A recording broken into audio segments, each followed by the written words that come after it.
Oh, that was good. Just in time. I just got through the door and it started pouring with rain. And if that doesn't prove the existence of God, I don't know what will. Now, when I was a child, when I was at school, we hadn't heard of paedophilia. We called it religious studies.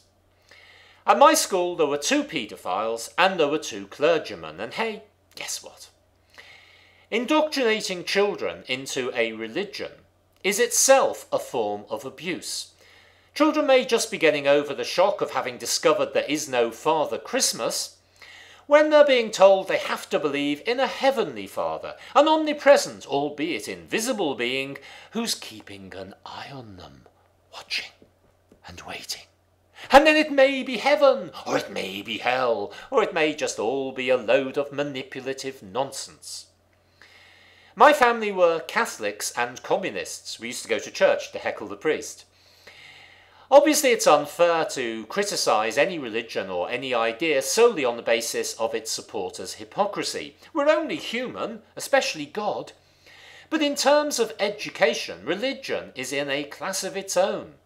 Religion is the only subject which can't be tested and can't be engaged in a rational debate.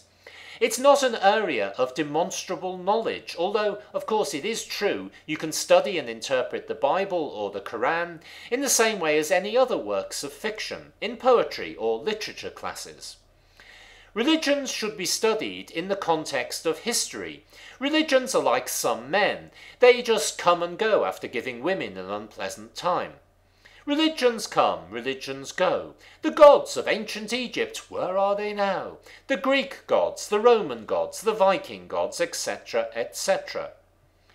Today's fashionable religions include Islam, Christianity, Judaism, Buddhism, Hinduism, etc., etc. And each and every one of these religions claims that it and it alone is right. Faith schools are like stage schools, fancy dress and lots of play acting, but there's only one text they really want you to study, and all the lead roles, well, they've already been taken. Now, it's none of my business if individuals choose to believe in gods, or devils, or hobbits, but religious organisations operate as businesses in hot pursuit of money and power. The value of a secular society is that everyone is free to choose what to believe or not to believe. Faith schooling is a disastrous concept, setting up rival irrational schools of non-thought. In Britain, the Church of England is often described as the Tory party at prayer. The Labour Party has roots in the moralist attitudes of Methodism. Respect is a small political party which pretends to be socialist but actually works with religious organisations. Now, it is of course true that sometimes anti-Islamic attitudes may mask a racist agenda, but it's also true that socialism and religions necessarily have different agendas. Instead of trying to accommodate other religions, we should disestablish the Church of England. There should be no funding for faith schools, though of course I do think schools specialising in witchcraft and UFO studies should be seriously considered. Faith schools have no place in education. They're not educational.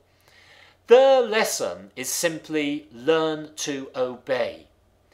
Don't ask questions, just have faith. Ignorance is bliss. Blessed are the poor. Well, if you believe this, you'll believe absolutely anything.